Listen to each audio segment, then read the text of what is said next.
আজকে শিবরাত্রি, আমরা যাচ্ছি এখন সন্ধ্যেবেলায় মন্দিরে জল ঢালতে ঠাকুরকে।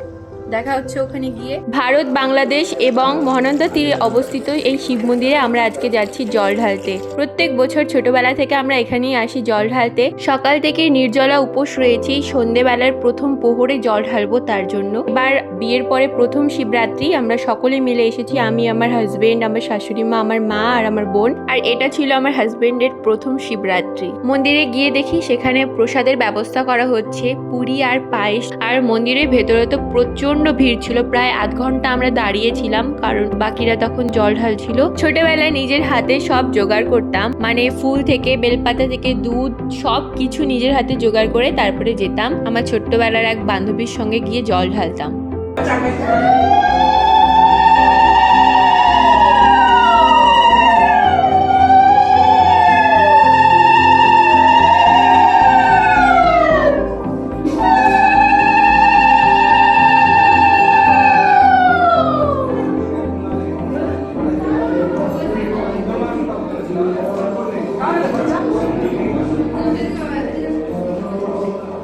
আমাদের বিয়ে ঠিক হয়েছিল প্রায় 2 বছর। এই 2 বছরের মধ্যে আমরা কখনোই শিবের মাথায় জল ঢালিনি একসাথে। বিয়ের পরে আমরা প্রথম একসাথে গিয়ে জল ঢেলেছি। আপনারা সকলে আমার ভিডিওকে অনেক ভালোবাসা দিচ্ছেন, আর যতটুকুই দিচ্ছেন সেটা আমার কাছে অনেক। এত ভালোবাসা দেওয়ার জন্য আপনাদের অনেক ধন্যবাদ। এমন ভিডিও আরো পাওয়ার জন্য অবশ্যই একটি লাইক আর সাবস্ক্রাইব করতে ভুলবেন না। এমন আরো ভিডিও নিয়ে খুব তাড়াতাড়ি আসছি, ততক্ষণের জন্য টাটা।